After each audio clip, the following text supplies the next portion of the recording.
கார்த்திகை மாதம் தொடங்கும் போதே பந்தள நாட்டில் மக்களுக்கு ஒரு பெரும் பிரச்சனை ஏற்பட்டது.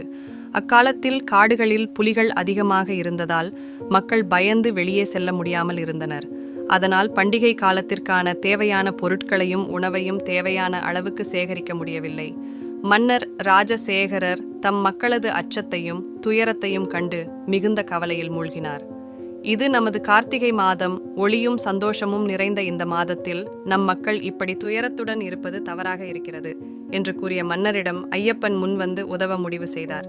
ஐயப்பன் தனது சக்தியால் மக்களுக்கு நம்பிக்கை அளித்தார். அவர் கூறினார், கார்த்திகை மாதம் ஒளியின் மாதம். தீவிரமான முயற்சிகள் செய்தால் எந்த இருளையும் வெல்லலாம்.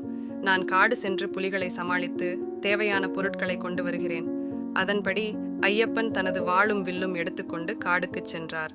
அங்கு புலிகளை தனது தெய்வீக சக்தியால் அடக்கினார். அவர்களை தீய செயல்களை விடுத்து இயற்கையுடன் அமைதியாக வாழச் செய்தார். பிறகு தேவைப்பட்ட அனைத்து பொருட்களையும் சேகரித்து மக்களிடம் கொண்டு வந்து சேர்த்தார்.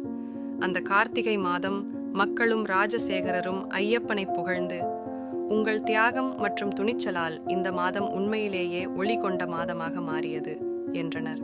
அன்று முதல் கார்த்திகை மாதத்தில் ஒளிவிழா மட்டுமல்ல, ஐயப்பனின் தியாகத்தையும் மக்களின் நம்பிக்கையையும் கொண்டாடுவது வழக்கமாகியது. மக்கள் சுவாமியே சரணம் ஐயப்பா என அவரை வணங்கத் தொடங்கினர்.